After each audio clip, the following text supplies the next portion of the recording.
Et bonjour. Alors, on va parler un peu d'abord du Stamati, l'exercice de notre tenue.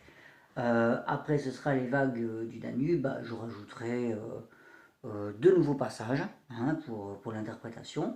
Et enfin, donc, Léonard Cohen, Alléluia. On parlera un petit peu du travail, de ce qu'on peut faire dessus pour l'instant. Ok? Bien.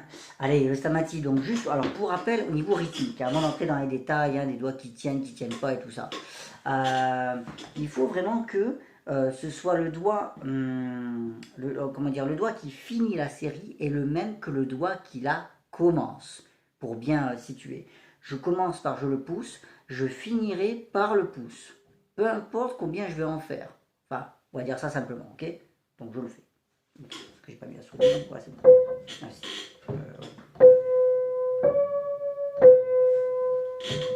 Pardon, il y a la sourdine, voilà, c'est bon. J'ai commencé par le pouce, je finis par le pouce. 2, 3, 4.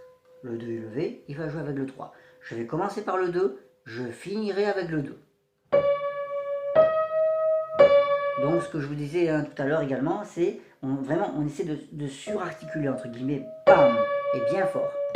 Bon là je ne vais pas le faire trop fort parce que mine de rien, bon il est tard, ok. Mais voilà, bien fort et bien articulé. J'ai commencé avec le 2, je finis avec le 2. Je passe au 3. 3 et 4, je commence avec le 3, je finirai avec le 3. Bon, etc. Ok, j'ai pas tous les faire. Bon voilà, c'était juste le petit détail. Ensuite, évidemment, bon, je vous conseille de bosser au métronome, mais peu importe si vous y arrivez ou pas à le suivre. Au pire, vous tapez comme ça avec la main ou avec le pied et essayez d'avoir une pulsation régulière. C'est aussi l'intérêt de l'exercice. Alors, bon, aussi, on avait évoqué ce phénomène. En fait, c'est très intéressant ce genre d'exo pour ce qu'on appelle les relations, les circuits neuromusculaires. D'accord? Donc c'est là que ça devient intéressant. C'est-à-dire qu'il y a alors on va se mettre dans le cas le plus compliqué, c'est-à-dire que je vais jouer le 4 et le 5. Ok? J'ai 1, 2 et 3 qui sont enfoncés. Au passage, je vous conseille de bosser avec un cahier pour ne pas commencer à faire ça et avoir une mauvaise position, ce qui ne va pas vous faire forcément bosser comme il faut. Okay, donc voilà, là au moins l'avantage c'est que votre coude n'est pas désaxé. Vous êtes vraiment bien comme il faut dans le prolongement des touches. Ok, bref, donc je m'apprête à travailler les 4 et les 5. Qu'est-ce qui se passe? Il faut que la main se positionne de telle façon qu'on arrive à bloquer, entre guillemets bloquer, attention, ce troisième doigt et à exercer une pression vers le bas sur ce troisième doigt. Et au contraire, les 4 et les 5, vous voyez, ils sont très libres, hop, ils sont très souples, ils sont déjà en l'air, ils sont déjà prêts à jouer, ils ont faim, entre guillemets, alors que le 3, lui, il est bien calé, on ne peut pas le soulever.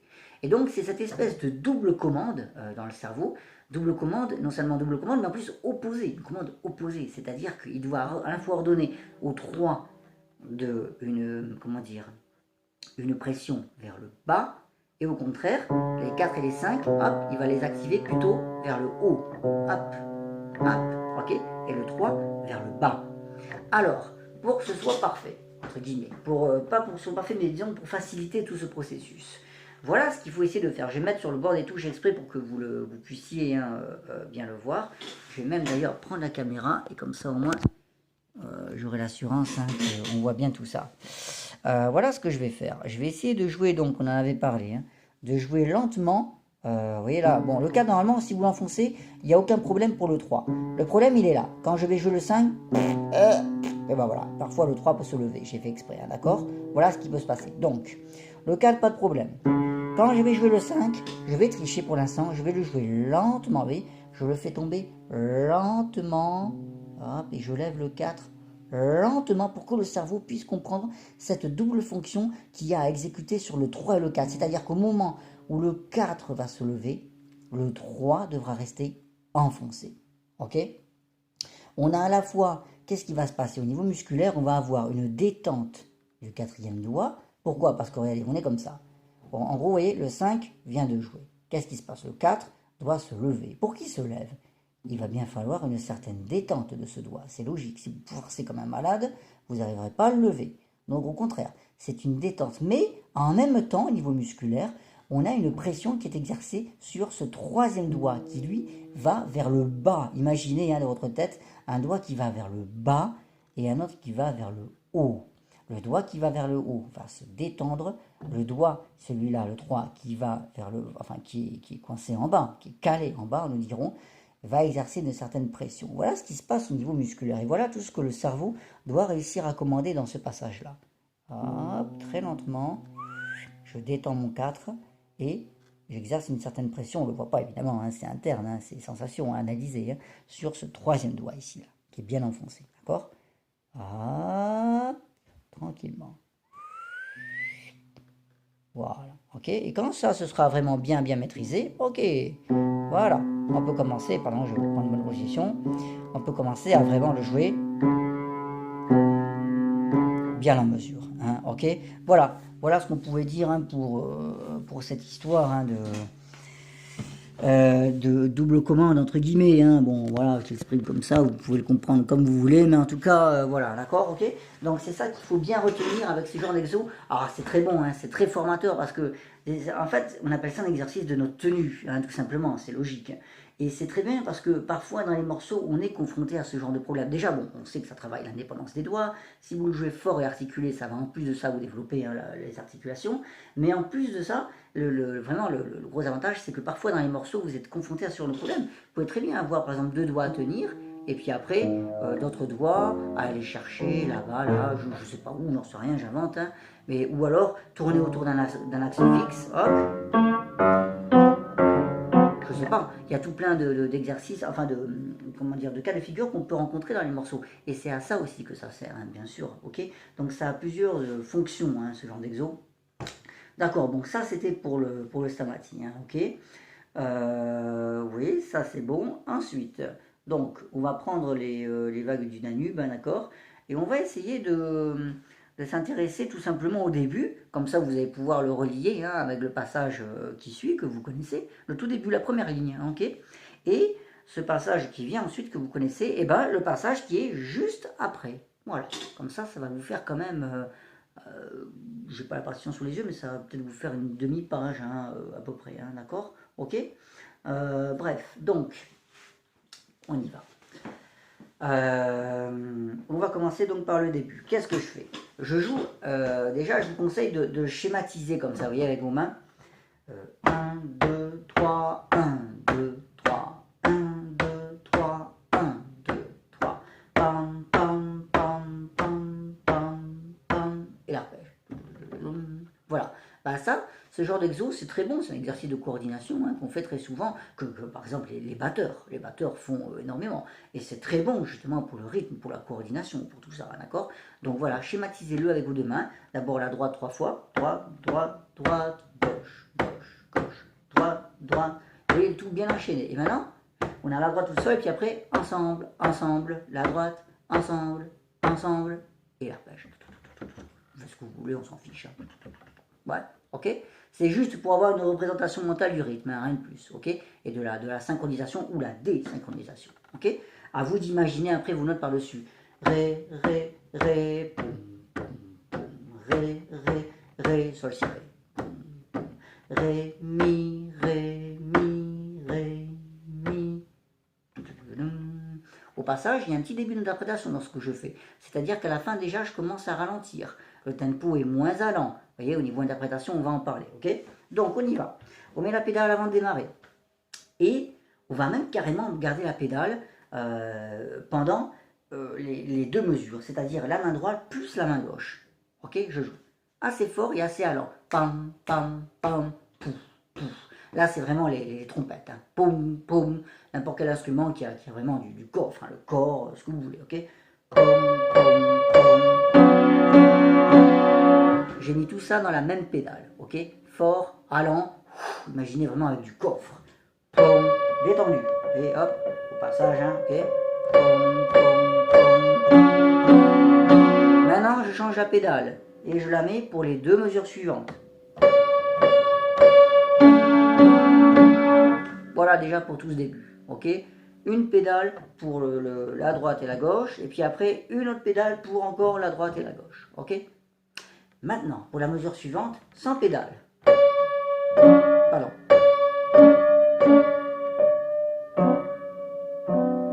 Ah, je ne vais pas l'arpège exprès, hein, d'accord, je m'arrête là. Qu'est-ce qui se passe? Non seulement je joue un petit peu moins fort, un petit peu moins vite, vous voyez, hop, la musique commence à s'éteindre, on commence à fuir, ok? C'est un peu plus fuyant, d'accord?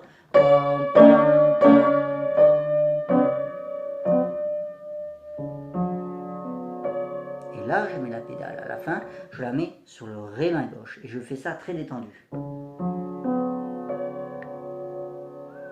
Morendo en italien, en mourant, en laissant mourir le son. Oh, voilà, là c'est bon.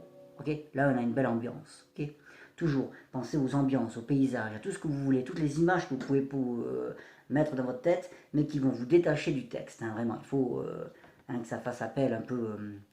C'est ce qu'on appelle d'ailleurs le rôle de l'émissaire droit. Hein, pardon, hein, c'est toutes ces représentations. Hein, ok.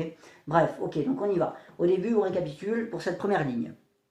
Fort, avec de la pédale, assez allant, bien régulier. Imaginez vraiment cet instrument hein, qui a beaucoup de volume. Hein. Pom, pom, pom, pouf, pouf, pouf, pom. On change la pédale par 2 mesures. Et puis après, dans la deuxième partie de cette ligne, on enlève la pédale et on commence un peu à détendre. C'est le terme qu'on utilisait d'ailleurs en cours, à détendre un petit peu le tempo, à diminuer. Et puis sur l'arpège à la fin, là on met la pédale et on fond complètement le son et on disparaît. Morendo, on nous fait mourir le son. Voilà ce qu'on peut dire. Allez, je la fais une fois.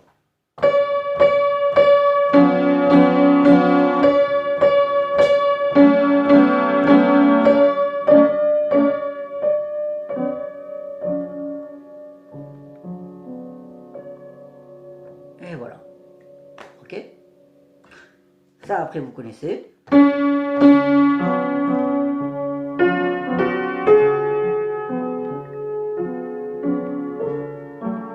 Et maintenant, donc, on rajoute ça.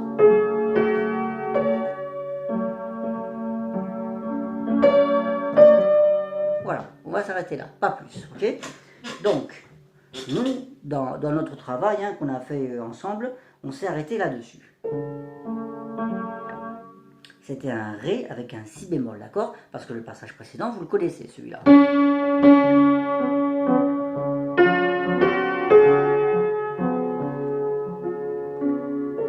Voilà, c'est là où vraiment on referme. On referme l'éventail, ok? On ferme la sonorité. Hop, on a l'impression vraiment de réduire l'espace, on appelle ça. Hop. Vous voyez, je vais même vous montrer physiquement comme quoi ça tout influe. Il y a la mobilité du corps hein, qui influe énormément. Vous voyez, là quand je fais ça, je libère complètement cette partie-là. Du coup, automatiquement, ça donne une direction au son. Hop. Ça, neutre. Là, hop, je dirige avec cette main. Elle se surélève alors qu'elle, elle est très neutre. Et là, regardez, physiquement, ce qui va se passer. La main droite, ça s'agit. Hop. Vous voyez, la mobilité du corps influe également sur la sonorité, il faut bien le comprendre.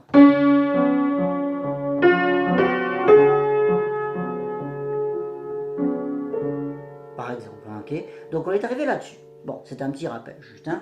On est arrivé là-dessus. Donc maintenant, qu'est-ce qu'on fait? On va bien fondre le son, on va bien mettre de la pédale.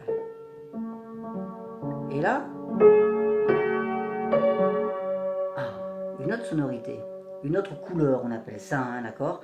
Là, on était vraiment, c'était vraiment brumeux en quelque sorte, hein, un brouillard épais. Imaginez, hein, le piano raconte toujours une histoire, hein, on dit, hein, d'accord? Imaginez ce que vous voulez. Moi, dans ma tête, c'est vraiment un brouillard complet. Vous ne voyez pas hein, plus de 2 mètres. Hein, imaginez dans une forêt, hein, ok? Voilà. Et là, hein, vous commencez à trouver une direction, mais ça reste quand même brouillé, ok?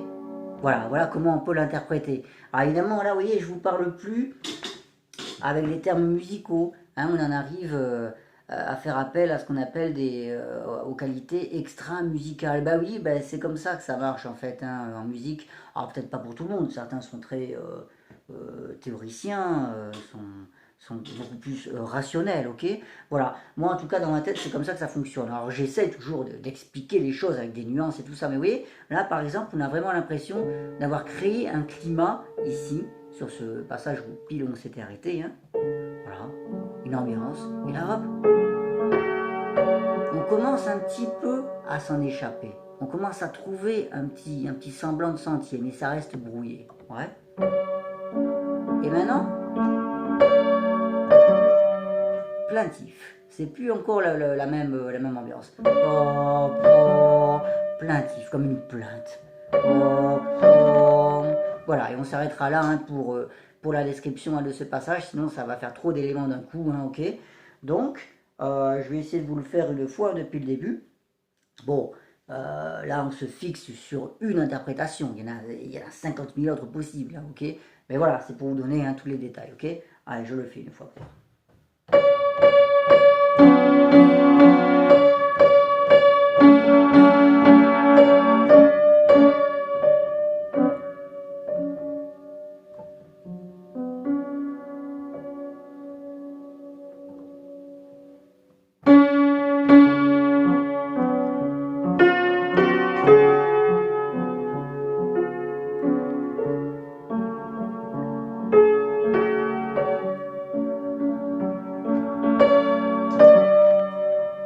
Voilà, pas plus. Plus que hein, c'est ce qu'on avait dit pour l'instant. Ok. Voilà, voilà pour ce passage, d'accord. N'oubliez pas donc hein, justement qu'on parle beaucoup en musique hein, de tout ce qui est couleur, ambiance. Les ambiances de manière générale, c'est plus facile à comprendre, je trouve, pour les élèves, parce que c'est, on va dire que c'est plus rationnel en quelque sorte. Hein, créer une ambiance, c'est-à-dire d'un coup penser à un paysage qui est brumeux ou des choses comme ça, disons que les élèves arrivent mieux à se le représenter que les couleurs. Les couleurs, j'avoue que c'est assez spécial, mais c'est quelque chose qui, je sais pas, c'est peut-être naturel, hein, tout simplement aussi, ou c'est peut-être le goût pour la peinture ou des choses comme ça qui ont développé chez certains pianistes hein, la vision de certaines couleurs. Déjà, bon, il faut savoir que même d'un point de vue scientifique, il n'y a aucune relation possible, imaginable entre un son et une couleur. Que ce soit au niveau de la fréquence, que je ne sais pas quelle autre caractéristique, hein, je ne suis pas assez calé dans ce domaine-là, mais il n'existe aucune relation entre un son et une couleur. Simplement, c'est une vision de l'esprit, c'est-à-dire que c'est juste, ça relève du monde imaginaire. Moi, je peux vous faire des trucs comme ça. Si je m'amuse à vous le détailler, vous allez trouver ça complètement délirant. Vous allez vous dire, et pourtant, c'est exactement ce à quoi je pense lorsque je joue ce genre de morceau. Enfin, si vous me demandez de le jouer. Ça, par exemple, le début, je pense vraiment justement au trombone, boum, boum, comme ça. Et la couleur, ben, en fait, ça va être un bleu vif. Voilà. Ça, par exemple, la main gauche, quand elle lui répond, le terme qui me vient, c'est tranchant. Pourquoi? J'en sais rien. Ne me demandez pas pourquoi. Mais voilà, il y a plein de choses qui passent dans la tête, en fait. Hein. Donc voilà, là, vous avez le bleu vif. Et là...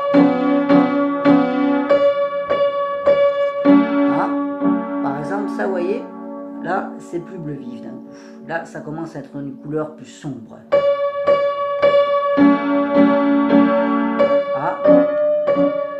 Ah, là, c'est plus la même chose. Là, c'est plus le même instrument d'un coup.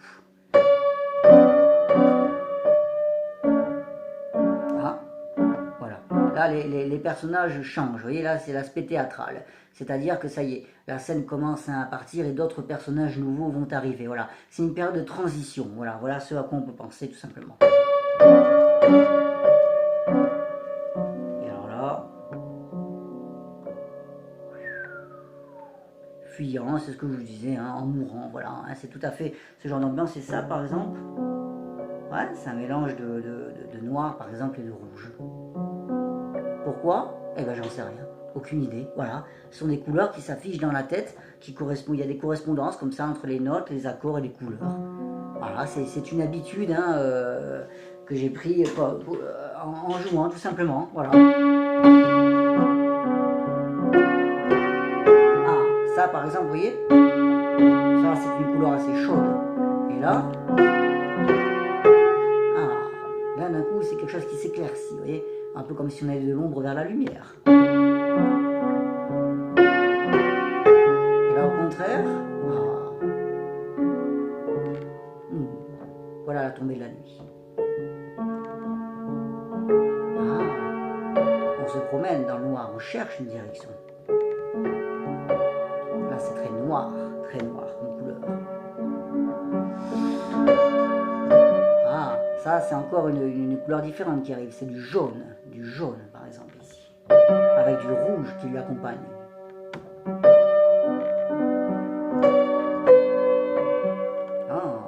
Ah, ça fait penser un peu à quelque chose, à des remords. Vous voyez, là, pour le coup, c'est l'aspect sentimental qui ressort, c'est plus les couleurs. Ah, encore une plainte. Et là, on retrouve le bleu de la mer. Ah, si bémol. Ça, c'est plus la même chose. Là, c'est plus dramatique, l'aspect plus dramatique.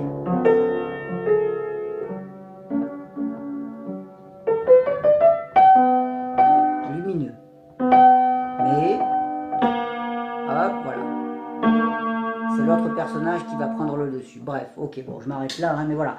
Voilà tout ce qui se passe hein, dans la tête. Hein. Là, par exemple, c'est très blanc, ça. Et hop, on passe du blanc au gris. Et là, ça y est, c'est complètement brouillé hein, au niveau de l'ambiance. Et d'un coup, on entend cette espèce de son, là, un peu lointain. Hein, on ne sait pas d'où il vient.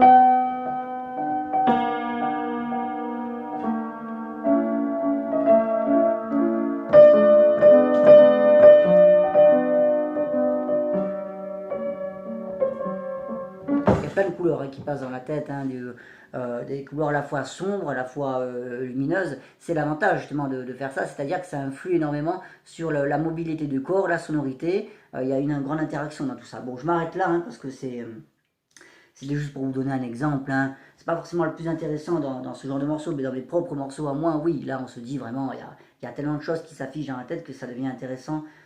Mais de toute façon, c'est inanalysable, hein, ok, ça relève encore une fois de l'imaginaire. Mais quand vous arrivez à ce stade-là, alors ça devient beaucoup plus facile d'interpréter, mais beaucoup plus difficile de l'expliquer. C'est là le problème, hein, toujours en tant qu'enseignant, c'est qu'on a du mal à se détacher de toutes ces choses qui nous passent par la tête, parce qu'on ne sait plus du tout au fil de l'apprentissage quand est-ce que c'est venu, pourquoi, comment, et voilà, ça nous envahit complètement. Et donc du coup, bah voilà, on arrive à avoir du mal à expliquer tout ça. Mais bref, en tout cas, voilà, vous avez eu un petit aperçu, hein, ok.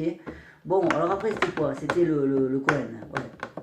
Alors, oui, alors voilà, oui, ce que vous pourriez faire, donc, on avait dit, maintenant que vous commencez à maîtriser hein, vos mains séparées, donc c'est faire les mains ensemble, évidemment, et n'oubliez pas toujours de garder, d'alterner dans votre travail à la fois les mains ensemble et les mains séparées. Pourquoi? Parce que les mains ensemble sont nuisibles toujours à l'indépendance des deux mains. Ben oui, parce que le cerveau a tellement fait d'efforts en fait de réflexion qu'il crée une espèce de nouveau système qui est issu de ces deux systèmes déjà séparés. Mais il s'enferme tellement dedans, en général, qu'il en oublie vraiment les bases, hein, à la fois le rythme, les doigtés, les rotations, tout ça. Là, je parle de la main gauche, hein, surtout parce que la main droite, encore, elle n'est pas forcément très dure. Même si vous ne la jouez pas, même si vous la coordonnez directement, vous ne risquez pas forcément d'oublier, parce qu'en plus, bah, y a toujours l'aspect représentation auditive hein, qui marche avec la main droite, hein, puisque bon, bah, vous l'avez dans l'oreille, alors que la main gauche, c'est pas toujours le cas. Donc du coup, c'est très intéressant d'alterner à la fois le travail main gauche seule et mains ensemble. Pas que les mains ensemble, les mains séparées sont complémentaires et aident pour bien s'emboîter après, hein, d'accord? C'est très important de garder des automatismes. Donc, là, ce que vous pouvez faire, c'est un peu ce qu'on a fait au cours d'ailleurs, hein, c'est rabâcher vraiment une ou deux mesures à la main gauche.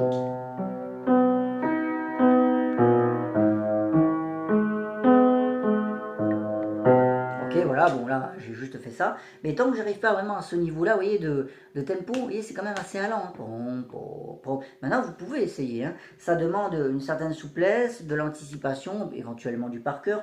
Ça je vous laisse faire hein, comme vous le sentez. Vous pouvez le travailler avec des accords, do, sol, do, puis après mi, si, la, mi, la. Vous pouvez les plaquer, vous voyez, comme ça, c'est encore notre méthode. Hop. Ça, c'est la méthode en rotation, hein, comme on avait fait au début, qui marche toujours. C'est très bon de toujours refaire un peu ces genres de méthodes. Hop. Ça a l'avantage de donner quand même des réflexes de placement, hein, d'accord? Donc n'oubliez pas tout ça, tout ce qu'on avait pu voir dans les vidéos précédentes. Et donc, essayez d'obtenir maintenant un tempo un peu plus allant à la main gauche parce que vous allez créer de nouvelles connexions, de nouveaux automatismes que vous n'avez pas encore forcément. Mais alors, c'est toujours la régularité qui compte, hein, comme toujours. Hein. Ça, c'est le truc le plus difficile avec les élèves. C'est vraiment d'avoir un jeu parfaitement régulier. D'ailleurs, vous faisiez la réflexion à un moment, c'est que du fait que j'arrive pas à lier le 5 au 5, sur sol, do, je sais plus ce que c'était, et ben du coup, j'attends un petit peu ballon. C'est pas une raison, justement. Le rythme est indépendant de la capacité à lier ou non. Ce sont deux choses différentes qu'il faut réussir à synchroniser, justement. 5, 5. Vous voyez? Si le tempo est comme ça, on va prendre le début. Ce que je suis en train de faire. Voilà. Ok? Donc, si à un moment je rencontre 5, 5, il devra se soumettre à ce rythme-là. 5, 5, 5, 5, 5, 5. Peu importe, on s'en fout, d'accord? Peu importe ce qu'on joue, mais ça doit rentrer dans un cadre, en quelque sorte, vous voyez? On est obligé de faire ça au début, de façon assez scolaire, hein, ok, hein, vous en doutez bien. Après, on va s'en détacher. Mais en tout cas, voilà, on force la main vraiment à faire certains enchaînements. On crée des automatismes d'enchaînement. Par exemple, si, sol, sol, do, sol, do. Voilà, bon, voilà. Voilà des choses sur lesquelles il faut que vous insistiez encore à la main gauche pour obtenir un tempo régulier et également un peu plus allant. Ok, ça vous donnera encore un aperçu différent. Ça va vous projeter vraiment plus loin.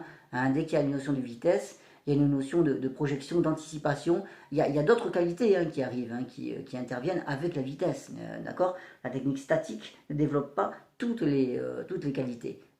Après, on a la cinématique, on appelle ça, et la cinétique. On a les trois types de techniques au piano. Et chaque technique développe encore de nouvelles qualités. Et c'est intéressant justement d'essayer d'exploiter tout ça. Bref, bon, vous l'aurez compris, donc la main gauche seule. Et donc, quand vous allez faire les mains ensemble, allez, on y va. On va prendre la première mesure où on a les mains ensemble, hein, ok. Et bon, on va dire que c'est moi l'élève. Allez, j'y vais. Bon, jusque-là, tout va bien. Et là, évidemment, ok, ouais, hein. Ok, bah, stop, voilà, hop. C'est là justement qu'il faut avoir le réflexe. Hop, je recommence. Allez. Allez, hop, je trouve vite le lumineux, c'est avec ça, et puis et c'est avec ça. Voilà, c'est bon. Hop, voilà. Je localise hein, vraiment les mini-déplacements, les relations entre les notes, les différences de gestes qu'il va y avoir, que le corps va structurer. Parce que n'oubliez pas que la technique ne se structure pas que au niveau cérébral, c'est-à-dire au niveau de je joue un mi avec un ré, un fa avec un... Non, ça se structure également par les différences de gestes, de placement de la main. C'est comme ça d'ailleurs que la main obtient une mémoire digitale, hein, d'accord? C'est pas seulement en regardant la partition bêtement et sans jamais regarder le clavier, non, c'est en sentant justement ce qu'on appelle le rapport de causalité. Une note existe uniquement parce qu'il y a eu la précédente, hop, et qu'il y a une relation entre les deux. C'est souvent comme ça. Voilà, par exemple, vous voyez, je prends juste la fin de la mesure et le début de l'autre. Mi, sol, et la main gauche, elle a justement ce fameux 5, 5, et ben hop, voilà, ça je veux le travailler en boucle. Hop, voilà, je crée un automatisme. Chose que vous ne voyez pas forcément, c'est que au moment où je place le 5 ici sur le do, bah en fait, j'ai conscience que le 2 et le 1 sont déjà placés sur sol et do. Et oui, c'est là où on voit la capacité d'anticipation. C'est-à-dire que je ne me contente pas de placer une note, j'en place le maximum, toujours. Ça, c'est un élément qui est important, vous voyez. Non seulement je travaille ça en boucle, on pourrait croire que je ne travaille que la coordination, mais non, je travaille la coordination plus le placement de ce qui vient, le 2 et le 1 qui viennent par-dessus le marché. Voilà, c'est là où on gagne un temps précieux. Bon, ok, ça c'est bon. Ensuite, on a ça tout seul. Et puis après, on a ça avec ça. Ok, voilà, je l'analyse, hein, je le regarde. Ok, ouais, ça tout seul. Et puis après, ça avec ça. Ok, bah tiens, je refais. Hop. Ça tout seul. Et puis après, ces deux-là ensemble. Hop. Ok, d'accord. Hein, sol, sol. Ok, donc là, je vais avoir ce geste-là. Puisque c'est une note répétée. Hop, voilà. Et elle va avoir un mouvement qui va m'attirer vers là. Hop, j'analyse hein, la mobilité. Hop. Et là, je passe par-dessus. Ok, d'accord, je passe par-dessus.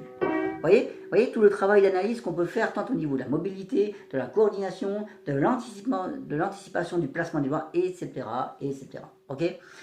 Donc voilà, tout ça pour vous dire hein, que c'est pas la peine de jouer tout le passage qu'on a pu dire, puisque je crois qu'on s'est arrêté jusqu'à ce que la main droite hein, attaque les doubles notes. Hein, n'est-ce pas? Ok? On s'est arrêté ici. Bon, bah, et fragmentez complètement votre passage, hein, comme quand on apprend à lire, hein, PA, ça fait pas, hein, voilà, bah, c'est pareil, hein, ok.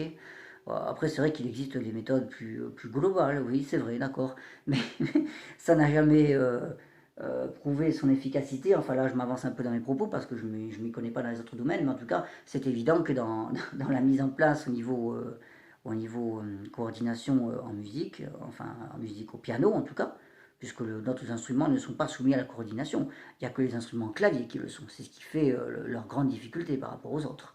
Hein, l'orgue, le clavecin, le pianoforte, le piano ont ce problème de coordination. Et l'orgue, oui, je l'ai dit, je ne sais plus si je l'ai dit. Mais en tout cas, les autres instruments n'ont pas ce problème. Et donc, c'est vraiment la méthode fragmentée qui marche le mieux. L'esprit d'analyse, hein, vraiment la capacité de réflexion et ce qu'on appelle l'inhibition cérébrale. C'est le terme utilisé, vous pourrez chercher.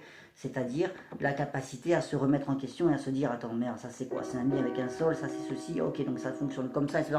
Et dès qu'on fait une faute, hop, la capacité à s'arrêter et à se dire ah, où était le problème? Non, j'ai fait ça, hop, je recommence juste un tout petit peu avant pour que ça fonctionne, etc. etc. etc. Ok. Tous ces principes-là, il faut les appliquer lorsque vous commencez à mettre les mains ensemble juste sur une mesure. Quand la mesure est nickel, c'est bon. Vous pouvez passer à la suivante.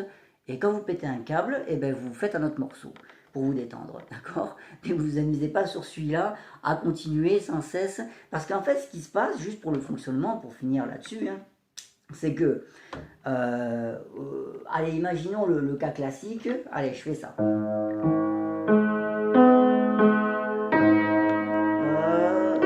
ouais, je galère un peu, bon, ok, bon, ok, et alors là, je sais plus. Bah oui. C'est-à-dire que c'est exponentiel en fait au niveau des problèmes au piano. On dit toujours une faute en entraîne une autre. Certes, oui, à un certain niveau. Mais le problème à votre niveau à vous, c'est qu'une faute en entraîne deux. Et puis après, on en entraîne trois. C'est souvent comme ça. C'est-à-dire que l'hésitation que vous allez avoir dans une mesure, bon, non seulement elle ne se résoudra pas si vous ne recommencez pas et que vous ne réfléchissez pas, vous n'avez pas cette capacité d'inhibition, mais en plus, dans la mesure suivante, automatiquement, c'est psychologique, ça vous déstabilise, vous dites, oh, ce que j'ai fait, c'est pas bien, et donc, pouf, ça y est, vous en plantez une nouvelle, et encore une nouvelle, et c'est de plus en plus, voilà. Donc c'est pour ça qu'en fait, c'est pas utile, les élèves ont une illusion hein, de jouer tout le passage, mais c'est le terme, ce n'est qu'une illusion, c'est-à-dire qu'ils ont une satisfaction personnelle, ils assouvissent leur ego, ils se disent, waouh, et j'ai réussi à jouer 2 lignes aujourd'hui, wow, c'est génial. Oui, d'accord, mais voilà comment tu l'as joué les 2 lignes, hein. D'accord, comment tu les as jouées. Donc du coup, voilà, il faut accepter aussi hein, de mettre tout ça de côté et de se fixer vraiment un objectif, un petit objectif, hein, et c'est de petits en petits objectifs que l'on arrive à créer quelque chose, hein, de petites ficelles en petites ficelles, qu'on arrive vraiment à avoir quelque chose qui tient la route. Hein, ok. Voilà, bon ben c'est tout ce que j'avais à dire pour cette fois-ci. Allez, bon courage.